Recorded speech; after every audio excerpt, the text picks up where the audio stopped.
Hello, this is Child Crest. This is a program we have designed to provide tips for parents, particularly those in the reproductive age. All aspects of the child will be examined on this program, taking it from play, nutrition, health, education. For series of this program, we have focused on nutrition. We're back shortly. Hello, my pleasure to welcome you to this edition of Child Crest. It's either the food you take in, the nutrients in it, gives you a good health or result in diseases and most cases death. If you don't eat right, definitely the child will not come out right. Nutritional problem is big problem in our society.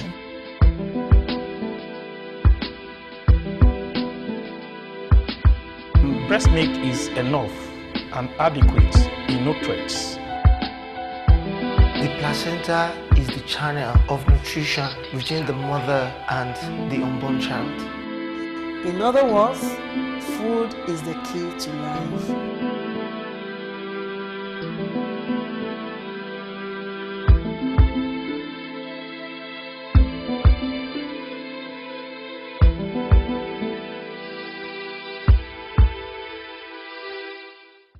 My pleasure to welcome to the studios of Child Crest, Mr.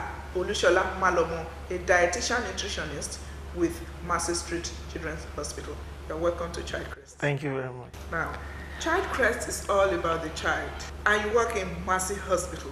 What do you tell us about a child, a growing child? A child is one of the greatest gifts from God. Proverbially, it goes without saying that even though you have money, you cannot buy a child. And when you look at the process of birth, even the process of pregnancy to childbirth to early childhood, you discover that it is a unique process and is a unique experience. A mother that has had a child before, when you have a new baby, the experience of yesterday, you can't use that knowledge to nurture this particular child. We're talking of nutrition. Let's take it from even before the child is born. How can you capture nutrition for us, for the child, maybe the fetus for now? Nutrition is not just a science, it is also an art. Nutrition is the science and art of ingesting food, either natural or artificial, either liquid or solid. And once it's ingested, it's still the process in which the food that is ingested is absorbed by the body. And nutrition doesn't stop at that. It still involves utilization. That which has been absorbed, how has it been utilized by the body? So in summary, nutrition is intake of food, how it's absorbed by the body, and how it's being utilized by the body. Now let's take it from a pregnant woman eating right for the baby to grow well, because I hear that there are some medical conditions that might affect the child if not well nurtured. Thank you very much. Ideally, a woman that is expecting to get pregnant should prepare her body for pregnancy. We divide pregnancy into trimesters: first 3 months, second 3 months, third 3 months. It's very important. In 8 weeks, the fetus may not be more than this size. And since the time of fertilization between the sperm and the ovum, the process of nutrition begins. At the more micro level, we may not see it as a cellular level, because the moment the sperm and the ovum mix together, there's growth and development. So nutrients is exchanged. Now, there are particular nutrients that are important so that we don't have deficiency condition. So these nutrients, when they are taken in optimum level, we have a safe pregnancy. But when deficiency occurs, we may have issues such like low birth weight. We may have issues of small for gestational age. That is, when a child is born smaller than the age of birth. We may also have some conditions like miscarriage and some other. But be it as it may, it is important that a pregnant woman or a woman that is expecting pregnancy takes enough folates or folic acid.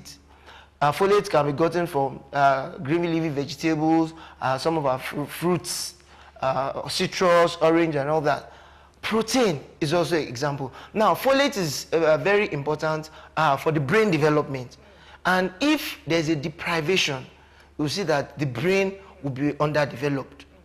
Protein is important because from that size, the child is growing. Protein is needed for the blood.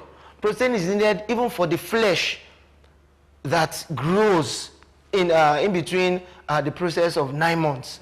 So when there's deficiency of this, we discover that it affects the growth. There's a theory postulated by a professor, Professor Bicker's hypothesis. He says that in the fetus, when a child is not given enough food, that child adapts. That adaptation is for survival. Oh, I don't want to die. I don't want to be miscarried. Now, that adaptation is for small quantity of intake. Now, when that child is born, peradventure, fortune changes and the child is growing. Any optimum nutrition that comes into that child that is already adapted, the liver adapts, the kidney adapts, comes in form of excess. So for such a child that has undergone malnutrition in pregnancy or at birth, that child is predisposed to hypertension or diabetes or overweight later in life because the body is already conditioned to that small quantity that comes in pregnancy. The discussion is getting quite stimulating, and it's no other person than Mr. Olushola Malomo sharing thoughts with us. We'll be back shortly.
Oga, you cannot just walk out on me like this now. In my present situation, no. There's no food in this house. I need to eat well. I need to feed well. I need to go to the hospital for antenatal care. Please now, do something. So, what do you want me to do? Woman, I'm very busy. And I have something I need to go and catch up with right now. It's for our own good and for the good of the family too. I know, but my condition and that of my unborn baby, is very important here. I will be due for delivery soon. And there's no good food in this house. Please, have mercy on me and this my unborn baby. Please, I beg you. What do you think you're doing? You are holding me in this critical condition. Let me now. Let me go and make the money. I want to go and make the money. Auntie, thank God you are here. Please, help me tell this my husband. Help me tell him that as a pregnant woman and in my condition, I should be eating good food. There's no good food in this house. No food at all. Please help me explain to him. Take it. It's okay. Relax. Madam. Good. Take it. Relax. Bring it down. Sit down. Sit down. Oga, please sit down. Have a seat. Nurse. Sit. So please. Weight gain during pregnancy plays a very important role in a pregnant woman's life. And proper nutrients is responsible for the development of the child. It also affects her during breastfeeding when the baby is born.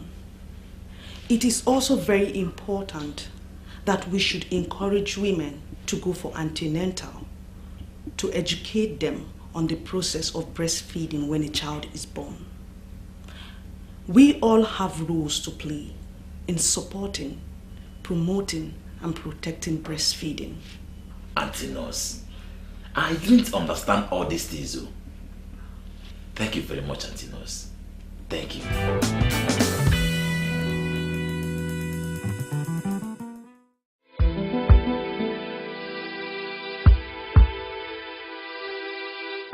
Yes, you're welcome back. The program is Child Crest, and we're still focusing on nutrition for the unborn child. It may even result to the placenta detaching, probably when the mother has not been feeding well. Is that correct? Now, actually, the placenta is the channel of nutrition between the mother and the unborn child. And when a mother is malnourished, it reflects on the fetus. But at this stage, the fetus acts as a parasite. So for the mother, either she likes it or not, the fetus will take what it needs to survive. However, it is always emphasized that adequate nutrition is the foundation for development, because it is a circle, and once the process is initiated, it has an expiry time. So an undernourished mother has a tendency of giving birth to an undernourished child. The sequence is such that each day there's a process of development in biology. The day the bone formed, the hands, the day the eyes will be formed, the day the teeth. So there's a timing. Now, each particular day, if the nutrition of the mother is not adequate enough, that development will pass over. Which can result in deficiencies. Yes, sir. So even though the mother now eats abundance the following day, it will not meet up that is lost. So, and that is why adequate nutrition day by day is very important. You won't say, oh, you have eaten so much today, you're not eating tomorrow or the next. Yes. Now, according to WHO, there's a way in which we know if a woman is malnourished or overweight. And that is what we call body mass index, BMI. So when you take the BMI of a woman or a woman of reproductive age, and the BMI falls short of requirements, a woman that falls less than 80.25 will categorize such a woman as underweight, and she may have issues or complications as a result of either childbirth or pregnancy. The future of a nation is in the unborn child. Interesting. Because cognitive development, there's a concept we have, nutrition in the first 1,000 days of life, and it starts even in conception. So whatever you miss at this time, it may be very hard to meet up with this window of development. Child has been able to survive in the womb either pre or normal. When I say pre, maybe probably out of malnutrition, the child is born premature, and then you have to find that such an infant or neonate in an incubator, so to say, that's what you call it. What kind of nutrition are we thinking of here? Because now, no more nutrition from the mother. Is it breast milk? Would the mother be able to produce such breast milk for such a unit in an incubator? Yes, thank you very much. Ideally, breast milk is the best nutrition for a child at any particular time. And WHO and international organizations world at large have emphasized exclusive breastfeeding. And that is why the first week of August has been set aside as the World Breastfeeding Week. Now, why is this? What's so special about this breast milk? It's because, one, breast milk is natural. Breast milk is at the right consistency, the right temperature, the right quality and quantity. Also, it contains some substances that enhances immune responses, immunity. Also, a particular, we call it colostrum, the breast milk that comes in the first 3 days, is very high in immune substances that prepares the child for the the world at large. The child is coming from the fetus from the womb that is so contained, a very sterile environment, to an environment that is so polluted. In fact, the first set of people that may come around the child may carry some contaminants.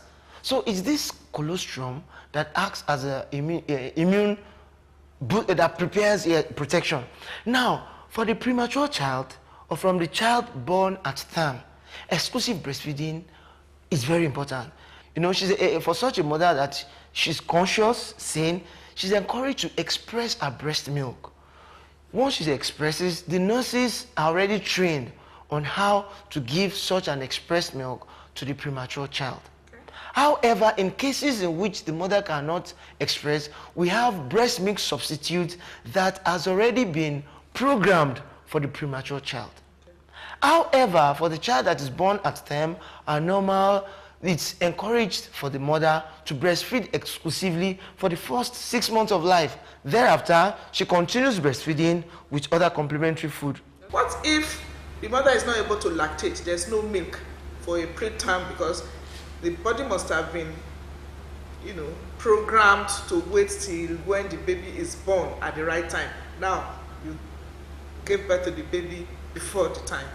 Yes, naturally, if it's not a first-time mother, any mother, once a baby is brought to the breast, will produce milk in time. For such a mother that is not lactating, she needs to undergo counseling and some therapy. However, we may have surrogate mothers that will help express their breast milk.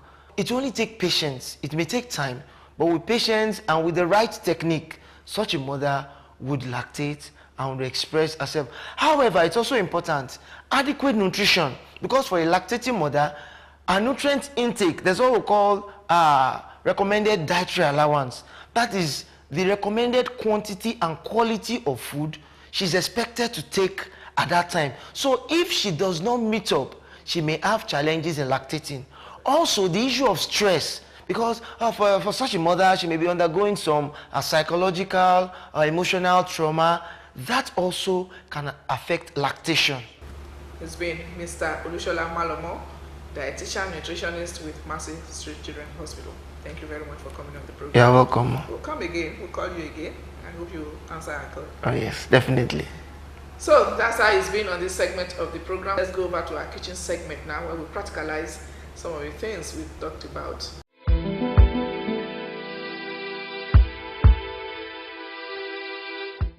Hello everybody, my name is Ijuola Fumlola and you are welcome to Child Crest Kitchen.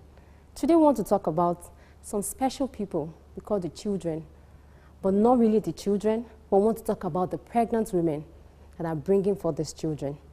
Now, pregnant women have different things they can eat, but it's not so cool when you get to know that some women don't know the type of food they can eat.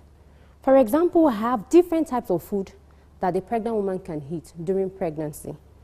The carbohydrate food, the protein source, vitamins, the fat and oil. Now let's start with our carbohydrate food. We have yam. Our yam, you can eat it like yam with stew, yam with egg, which is a source of protein. It can even be in form of porridge. It can even be fried with stew.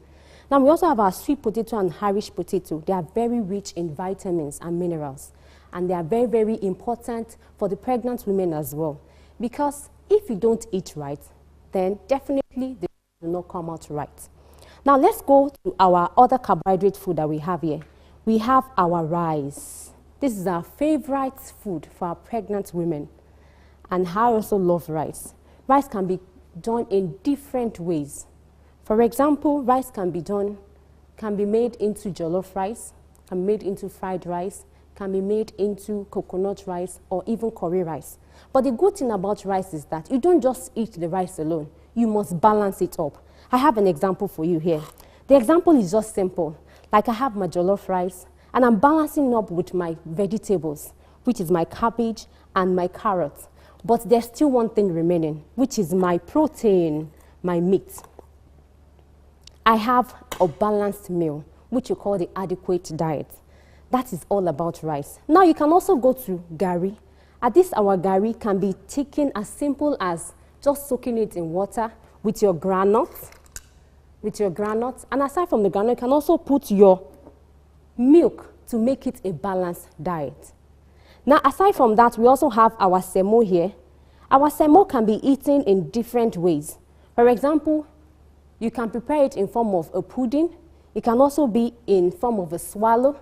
When you swallow it, you can take it with your okra soup, with your vegetables. And aside from that, you can also make, from my beans, I can make gbegiri. My beans can produce gbegiri for me, and I can use it for my semo or my elubo. My elubo, our favorite elubo is our amala. Amala, I love eating my amala with gbegiri and ewedu, even okra soup. And then it's a balanced meal. For example, we also have our protein here, our protein source. Our protein source are egg, we have our crayfish, we also have our fish, our Titus fish, and our meat. These are the source of protein that we have. That is both from plant source and from animal source. Then we also have these things that we use to make our meal complete.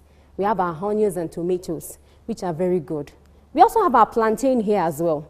Plantain is the source of vitamin, minerals, and also carbohydrates. Now the good part is this, is our fruits and vegetables. These fruits and vegetables can be eaten as snacks for pregnant women. Most of the time we find out that even our pregnant women don't take their fruits, but most of the time we encourage them to make sure they take a cut of pineapple or just one orange as their snack, or it can even be 3 to 4 fingers size of our carrots to make it in form of snacks per day. And then you have a complete meal a day. And then you are sure that your child is growing up well and developing in the right way.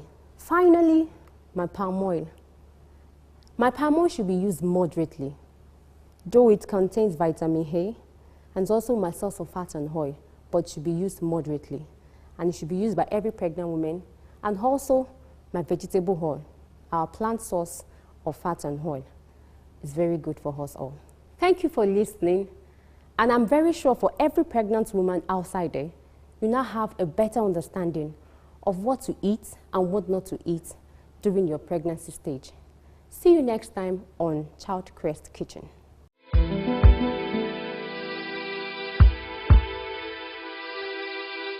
You're welcome back. Let's go over to the play area now. Let's see them play while they lay.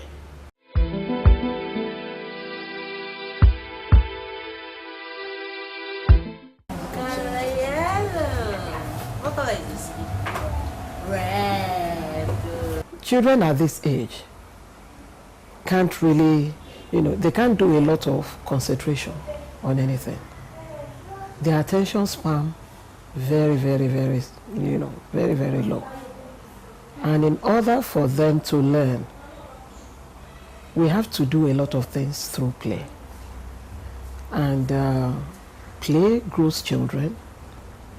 Play also makes them understand any subject you want them to learn faster and easier. It makes learning fun for children. The whole idea of a child growing up is a fun life. Even when you teach them the most difficult thing, if you put it through the normal, stressful classroom kind of teaching, it bores the child. But by the time you introduce these things through play, the child learns faster and they retain what they are being taught.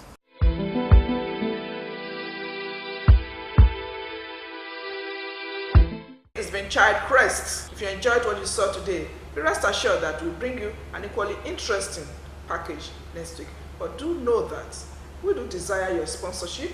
Until the same time next week when we shall bring you another edition. Stay with us.